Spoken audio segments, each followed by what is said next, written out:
দুই দশক পর পৈতৃক জেলা বগুড়ায় প্রধানমন্ত্রী তারেক রহমান বগুড়াকে সিটি কর্পোরেশন ঘোষণা সহ অংশ নেবেন বেশ কিছু কর্মসূচিতে।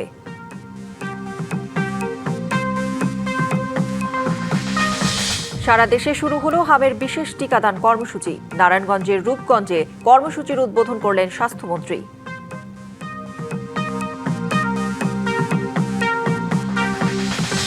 জ্বালানির দাম বৃদ্ধির পর গাড়ি ভাড়া বাড়ানোর প্রস্তাব বাস মালিকদের। বিআরটিএ এর সাথে বৈঠক, খসড়া চূড়ান্ত করবে মন্ত্রণালয়।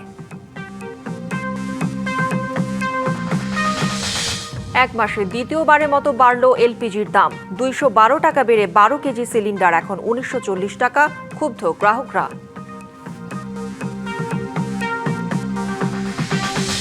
ইরানের মালবাহী জাহাজ আটক করেছে যুক্তরাষ্ট্র। প্রতিবাদে দ্বিতীয় দফার শান্তি আলোচনা প্রত্যাখ্যান তেহরানের।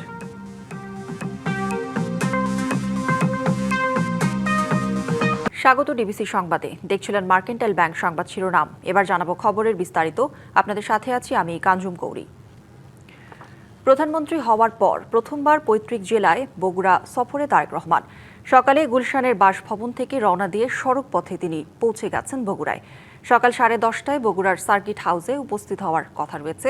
দিনব্যাপী এই সফরে প্রধানমন্ত্রী দেশের ১৩তম সিটি কর্পোরেশন হিসেবে বগুড়া সিটি কর্পোরেশনের আনুষ্ঠানিক উদ্বোধন সহ জেলা জুড়ে বিভিন্ন উন্নয়নমূলক ও রাজনৈতিক কর্মসূচিতে অংশ নেবেন।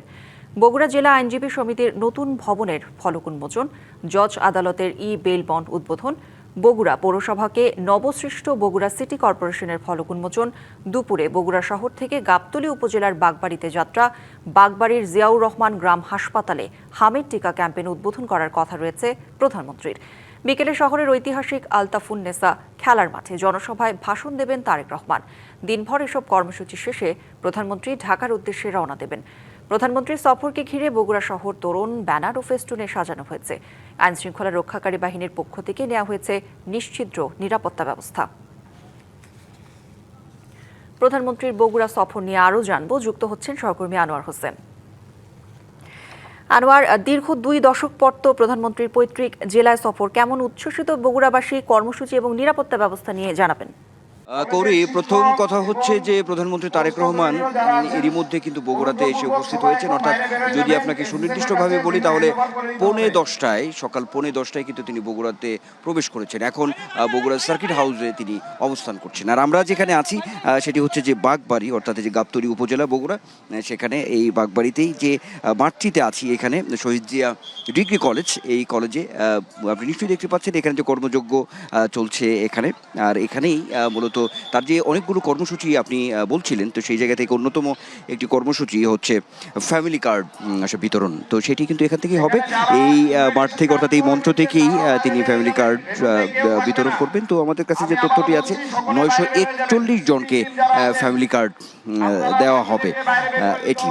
আর যে বিষয়টি একটু বলতে চাই, তার তো সারাদিনই আসলে বিভিন্ন কার্যক্রম, যেটি আপনি জানাচ্ছিলেন। একটি মোটা দাগে বলতে গেলে বড় যে কার্যক্রমটি আছে, আলতাফুন্নেসা যে খেলার মাঠ, অর্থাৎ বগুড়া সদরে, সেখানে আসলে কিছু সমাবেশ, তার একটি আয়োজন রয়েছে। আর আজকে এই যে মাঠটিতে আমরা এখানে আছি, আপনি নিশ্চয়ই দেখতে পাচ্ছেন, এখানেও ফ্যামিলি কার্ড বিতরণ অনুষ্ঠান। তো সেখানেও এক ধরনের যে জনসমাগম, সেটিও কিন্তু বলাই বাহুল্য সেটি ঘটবে। আর যেটি আপনি বলছিলেন যে উৎসাহ উদ্দীপনা আসলে এতটুকু কমতি নেই, কারণ 2 দশক পরে প্রধানমন্ত্রী আসলে হিসেবে তারেক রহমানই তার যে এই বগুড়াতে একেবারে যদি বলি পৈতৃক ভিটা, এই যে বাগবাড়ি স্মৃতি বিজড়িত, সেখানে তিনি আসবেন, সেটি তো আসলে বলাই বাহুল্য। আর কিছু বিষয় তথ্যের জায়গা থেকে যদি বলি, যেটি বলা হয়েছে, আমরা দেখেছি যে নাগরিক সমাজ বগুড়া, তারা তাদের মধ্যে কিছু দাবি প্রত্যাশার জায়গা রয়েছে।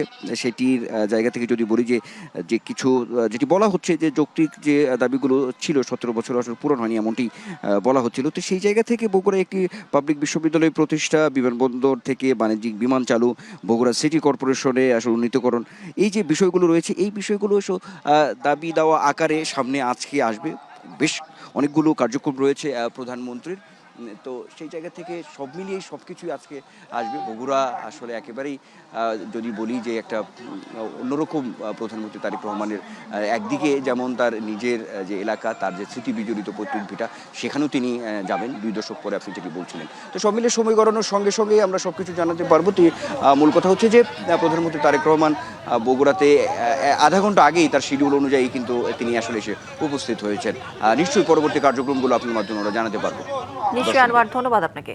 সারা দেশে শুরু হলো হামের বিশেষ টিকাদান কর্মসূচি। সকালে নারায়ণগঞ্জের রূপগঞ্জে কর্মসূচির উদ্বোধন করেন স্বাস্থ্যমন্ত্রী সর্দার সাখাওয়াত হোসেন।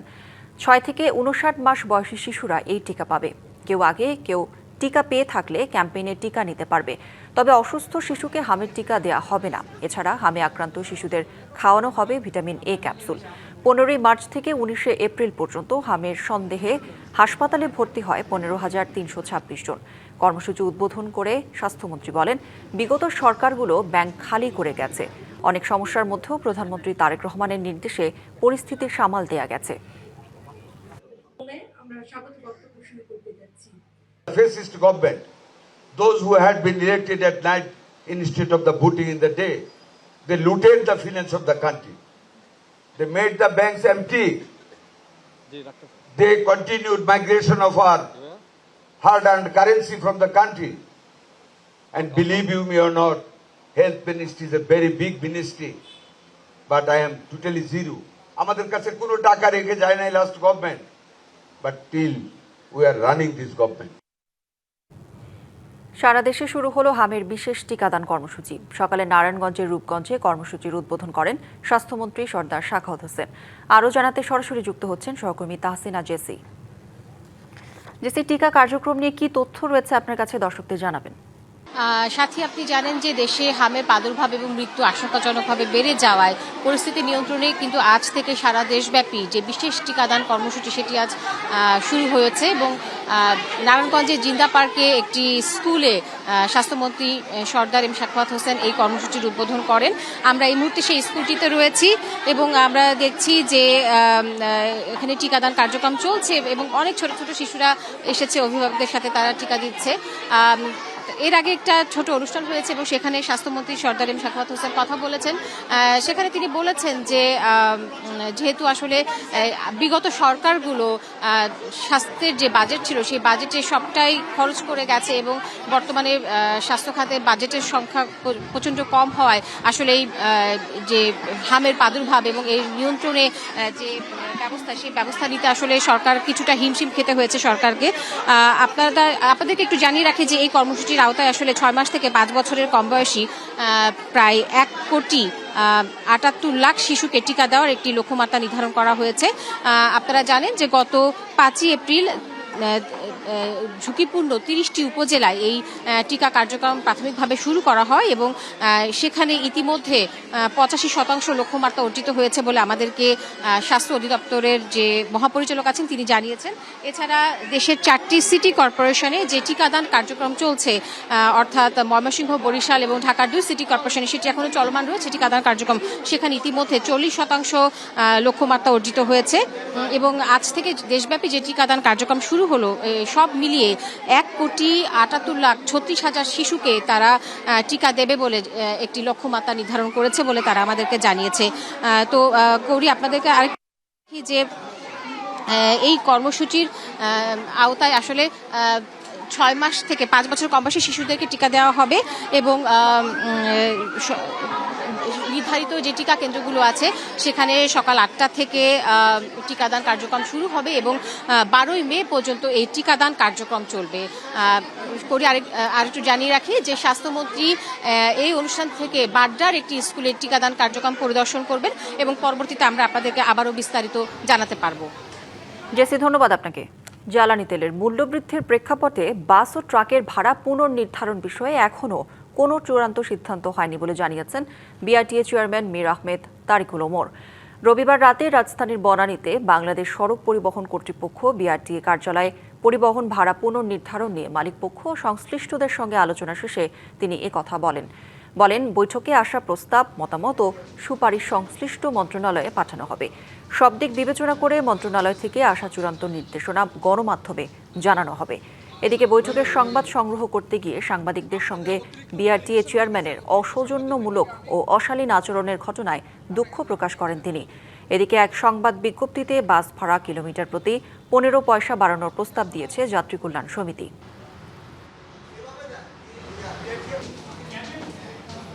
জনসাধারণের এই ভাড়া বৃদ্ধির কারণে যে অসুবিধাটা হবে এইটাও বিবেচনা নিয়ে প্রত্যেকটা আইটেম ওয়াইজ বিশ্লেষণ করেছি। তো সেইভাবে করে আমরা একটা খসড়া করেছি। তো এইটা আমরা মন্ত্রণালয়ে পাঠিয়ে দিচ্ছি আগামীকালকে আনুষ্ঠানিকভাবে, এবং এটা মন্ত্রণালয় থেকে অনুমোদিত হলে আমরা আপনাদেরকে বিস্তারিত আইটেম ওয়াইজ কোন জায়গায় বাড়লো এগুলো আমরা সব বিস্তারিত আপনাদেরকে জানাবো। দাম বাড়ার পরও রাজধানীতে জ্বালানি তেলের সংকট কাটেনি। চালকদের অনেকেই পাম্পের সামনে অপেক্ষা করছেন, অনেকে আবার ঘন্টার পর ঘন্টা লাইনে দাঁড়িয়ে তেল পাওয়া নিয়ে অনিশ্চয়তায় রয়েছেন। মধ্যরাতে রাজধানীতে দু একটা পাম্প ছাড়া অধিকাংশ পাম্প বন্ধ রয়েছে। যে কয়েকটা পাম্প খোলা রয়েছে সেগুলোতে গ্রাহকদের দীর্ঘ লাইন রয়েছে। তেলের জন্য ঘন্টার পর ঘন্টা অপেক্ষায় থেকে ক্ষোভ প্রকাশ করেন গ্রাহকরা। পাম্প কর্তৃপক্ষ বলছে সরবরাহের তুলনায় চাহিদা বেশি থাকায় পরিস্থিতি সামাল দেওয়া কঠিন হয়ে পড়ছে। এদিকে বাজারের চাপ সামাল দিতে আজ থেকে অক্টেনে 20% এবং ডিজেল ও পেট্রোলে 10% বাড়তি বরাদ্দ দিচ্ছে বাংলাদেশ পেট্রোলিয়াম কর্পোরেশন বিপিসি। বর্তমান চাহিদা বিবেচনায় ডিলার ও ভোক্তা পর্যায়ে সরবরাহ ঠিক রাখতে এই সিদ্ধান্ত নেওয়া হয়েছে। এক মাসে দ্বিতীয়বারের মতো বাড়ল তরলীকৃত পেট্রোলিয়াম গ্যাস এলপিজির দাম। এবার প্রতি কেজিতে বেড়েছে 17 টাকা 62 পয়সা। এর আগে এপ্রিলের শুরুতে বেড়েছিল 32 টাকা 30 পয়সা। এলপিজির 12 কেজি সিলিন্ডার 212 টাকা বেড়ে হয়েছে 1940 টাকা। এতে ক্ষোভ জানিয়েছেন গ্রাহকরা। শনিবার রাতে জ্বালানি তেলের দাম বৃদ্ধির পর রবিবার বাংলাদেশ জ্বালানি নিয়ন্ত্রক কমিশন বিইআরসি থেকে ঘোষণা আসে রান্নার গ্যাসের দাম বাড়ানোর। চলতি মাসের শুরুতে এক দফা বৃদ্ধির ধাক্কা কাটতে না কাটতেই দ্বিতীয়বারের মতো বাড়ল এলপিজির দাম। দাম বাড়ার পেছনে আন্তর্জাতিক বাজারের অস্থিরতাকেই প্রধান কারণ হিসেবে তুলে ধরেছে বিইআরসি।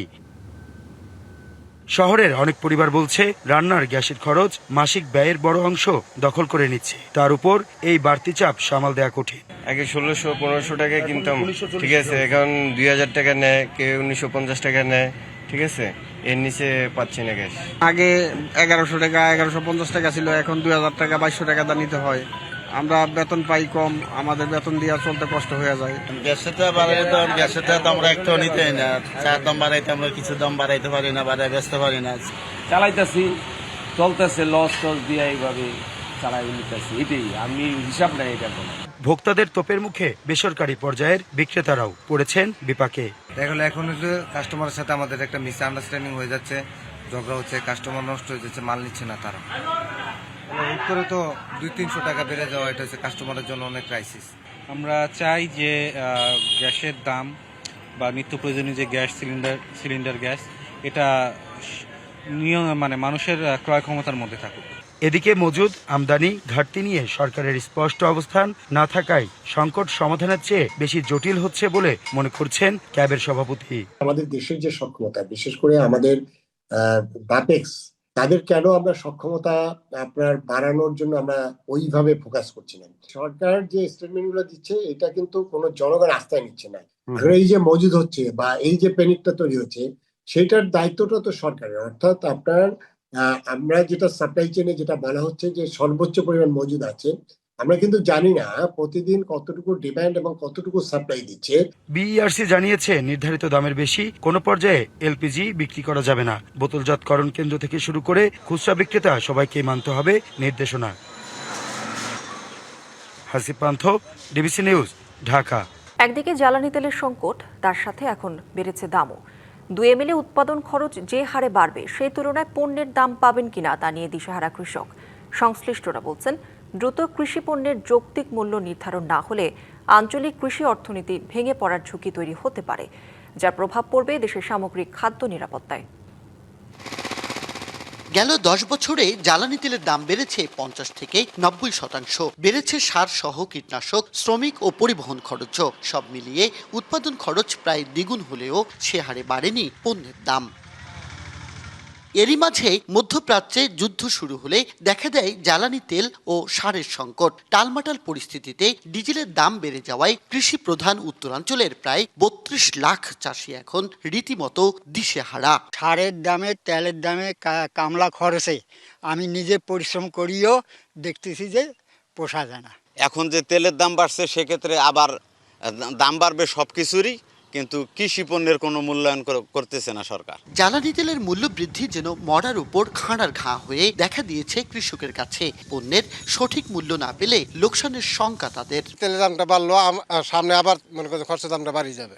এইভাবে চললে তো আমাদের কৃষি সমস্যা দাঁড়িয়ে যাবে। পণ্য উৎপাদনে খরচ বাড়লেও কৃষকের সুরক্ষায় কোনো পদক্ষেপ নেয়নি সরকার। কৃষিখাত বাঁচাতে পণ্যের মূল্য নির্ধারণ করে দেওয়ার দাবি কৃষক নেতাদের। সারা দেশেরই যে কৃষক, তারা যে বাড়তি উৎপাদন খরচটা গুনবে, এই খরচ তারা তুলতে পারবে না। প্রতিনিয়ত কৃষক ভর্তুকি দিয়ে এই দেশকে বাঁচিয়ে রাখছে, সেই জায়গা থেকে কৃষক সবচেয়ে ক্ষতিগ্রস্ত হবে। কৃষি উৎপাদন সামগ্রীর লাগামহীন মূল্যবৃদ্ধির কারণে কিন্তু কৃষকরা এমনিতেই উৎপাদন করতে গিয়ে নানা সংকটের মধ্যে পড়ছে। তার উপরে বর্তমান সময়ে যে জ্বালানি তেলের মূল্য বৃদ্ধি, এটা আসলে নতুন করে কৃষকদেরকে আরেকটা সংকটের মধ্যে নিপতিত করেছে। পরিস্থিতি মোকাবিলায় সরকারি সিদ্ধান্তের দিকে তাকিয়ে কৃষি বিভাগও পরিবেশ বান্ধব এবং সাশ্রয়ী খরচে সেচ প্রদান করা যায়, সেই বিষয়গুলো আমরাও প্রস্তাবনা রাখছি। এই ব্যাপারে নীতি নির্ধারকরা নিশ্চয়ই ব্যবস্থা নেবে। সরকারের নিশ্চয়ই এ ব্যাপারে সুনির্দিষ্ট পরিকল্পনা রয়েছে। খরচ বাড়ছে, আয় অনিশ্চিত, সমীকরণে মিল নেই। নীতিগত সুরক্ষা না এলে উত্তরের অর্থনীতি পড়তে পারে বড় ঝুঁকিতে, এমন শঙ্কায় সংশ্লিষ্টরা। Majed Masud, DBC news, Rangpur. একদিকে গ্রীষ্মের তীব্র গরম, অন্যদিকে পানির জন্য হাহাকার। রাজধানী মিরপুরের মণিপুর যেন মরুপ্রান্তর। এখানকার 30,000 বাসিন্দা তীব্র পানি সংকটে ভুগছেন প্রায় 1 মাস ধরে। সংকটের কথা বারবার ওয়াসাকে জানালেও ঘুম ভাঙেনি সরকারের এই গুরুত্বপূর্ণ সেবা সংস্থার। এই দৃশ্য রাজধানীর মণিপুর এলাকার। একটু পানির জন্য হুমড়ি খেয়ে পড়ছে সবাই। আগে যাও একটু যাইতো, এখন আপনার 5-7 দিন ধরে একবারে পানি যাইতেছে না। আমরা অনেক কষ্টে আছি। এই পানির কষ্ট আজ কতদিন ধরে পানির কষ্ট করতেছে এইভাবে। কি দিন কি রাত, সব সময় একই দৃশ্য। টানা 1 মাস তীব্র পানির সংকট মণিপুরে। যতটুকু পানি পাওয়া যায় তার জন্য এই দীর্ঘ সারি বাসিন্দাদের। তারা বলছেন ওয়াসার খামখেয়ালিপনায় পানি নিয়ে তাদের মধ্যে অনিশ্চয়তা তৈরি হয়েছে। এর পাশেই পাম্পে চলছে সংস্কার কাজ, যদিও 20 দিনে নেই কোনো অগ্রগতি। ওয়াশ করার জন্য কাজ চালু করছে, এই কাজ চলমান। পানির জন্য এলাকা জুড়ে হাহাকার। লাইন আছে, কল আছে, নেই পানি। অসহায় বাসিন্দারা। আমরা পানি সিরিয়াল দিলে দেখা যাচ্ছে 2 দিন 3 দিন পর পানি পাচ্ছি, এবং দেখা যাচ্ছে 7 তলা 8 তলা 9 তলা বিল্ডিং, সেখানে এক গাড়ি পানি দিলে কোনো কিছুই হয় না। ফোন দিলে বলে পানি কালকে পাবেন, আজকে পাবেন, এইভাবে কইরা তারা দিনের পর দিন কাটাইতেছে। ওয়াসার বিরুদ্ধে অভিযোগের শেষ নেই তাদের। জানালেন বছর 1.5 আগে ঠিকাদার প্রতিষ্ঠানের মাধ্যমে পাইপ বসানোর পর থেকেই সমস্যা শুরু। ইঞ্জিনিয়ার উত্তর দিল যেটা আমার দেখার বিষয় নয়, এটা আপনারা যদি আপনাদের কাজ যদি পছন্দ না হয় তাহলে আপনার কাজ বন্ধ করে দেন। পানি না পাওয়ার বিষয়টি বারবার ওয়াসাকে জানালেও কোনো ব্যবস্থা নেয়নি তারা। অভিযোগ আছে পানির বিল নিয়েও। এখন যে গরম, এর মধ্যে আপনি পানি দিচ্ছেন না, এমনিই তো মানুষ ঠিক করে, একটু যদি গোসল না করতে পারে গরিব মানুষ। সারা রাত আমরা ওই পাম লয়ে বইয়েই থাকি যে পানি আইবে পানি আইবে। অভিযোগের বিষয়ে জানতে ওয়াসার মিরপুর জোন 4-এর নির্বাহী প্রকৌশলী ইমদাদুল হকের সাথে যোগাযোগ করা হয়। বললেন দ্রুতই হবে পানি সংকটের সমাধান। টিউবওয়েলগুলো আছে, এগুলো অনেক পুরাতন, রিজেনারেশন কাজ চলছে। এটা হচ্ছে আজকে 11টা থেকে পাম্পটা নামতেছে, আজকেই লাইনে পানি যাবে, এই সংকট কেটে যাবে। তীব্র পানি সংকটে পূর্ব মণিপুরের 30,000 বাসিন্দা। তারা বলছেন ওয়াসার খামখেয়ালিপনায় পানি পাওয়া নিয়ে তাদের মধ্যে অনিশ্চয়তা তৈরি হয়েছে। Rakib Hossain, DBC news, Mirpur, Dhaka. আগামীকাল থেকে শুরু হচ্ছে এসএসসি ও সমমান পরীক্ষা। দেশের 9টি সাধারণ মাদ্রাসা ও কারিগরি শিক্ষা বোর্ড থেকে এবার 18,57,344 জন শিক্ষার্থী অংশ নিচ্ছে পরীক্ষায়। পরীক্ষা নকলমুক্ত এবং শৃঙ্খলা বজায় রাখতে জিরো টলারেন্স নীতি অবস্থান নিয়েছে মন্ত্রণালয়। এবার 9টি সাধারণ শিক্ষা বোর্ডে পরীক্ষার্থীর সংখ্যা 14,18,398 জন। মাদ্রাসা শিক্ষা বোর্ডে 3,04,286 জন ও কারিগরি বোর্ডে শিক্ষার্থী 1,34,660 জন। এবার মোট কেন্দ্র 3,885টি। অংশগ্রহণকারী প্রতিষ্ঠান 30,666টি। এবার নকলমুক্ত পরিবেশ রক্ষা এবং ব্যবহারিকে স্বচ্ছতা আনতে কড়াকড়ি অবস্থান নিয়েছে আন্তঃশিক্ষা বোর্ড। নির্দেশনা অনুযায়ী নিজস্ব ল্যাবরেটরি সুবিধা নেই এমন কেন্দ্রে ব্যবহারিক পরীক্ষা নেওয়া যাবে না। এছাড়া পরীক্ষার হলে শৃঙ্খলা বজায় রাখতে ২০ ধরনের সম্ভাব্য অপরাধ চিহ্নিত করে জেল ও বহিষ্কার সহ ৩ স্তরের শাস্তির বিধান রাখা হয়েছে। ইরানের মালবাহী একটি জাহাজ আটক করেছে যুক্তরাষ্ট্র। প্রতিবাদে দ্বিতীয় দফার শান্তি আলোচনা প্রত্যাখ্যান করেছে তেহরান। মার্কিন সামরিক বাহিনী জানিয়েছে জাহাজটি ইরানের বন্দর শহর বান্দার আব্বাসের দিকে অগ্রসর হচ্ছিল এবং এ সময় গুলি চালিয়ে সেটিকে নিয়ন্ত্রণে নেওয়া হয়। এদিকে ইরান জানিয়েছে জাহাজটি চীন থেকে আসছিল এবং এই ঘটনাকে তারা সশস্ত্র জলদস্যুতা হিসেবে আখ্যা দিয়েছে। দেশটির সামরিক বাহিনী সতর্ক করে বলেছে এর জবাব শিগগিরই দেওয়া হবে।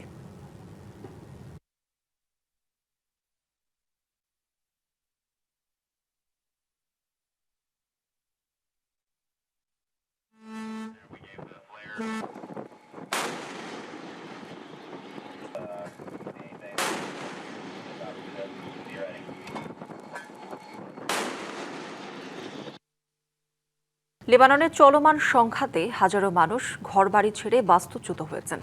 রাজধানী বৈরুতে এক প্রবীণ সঙ্গীত শিল্পী ছেলেকে নিয়ে একটি মিনি বাসে আশ্রয় নিয়ে অনিশ্চিত জীবন কাটাচ্ছেন।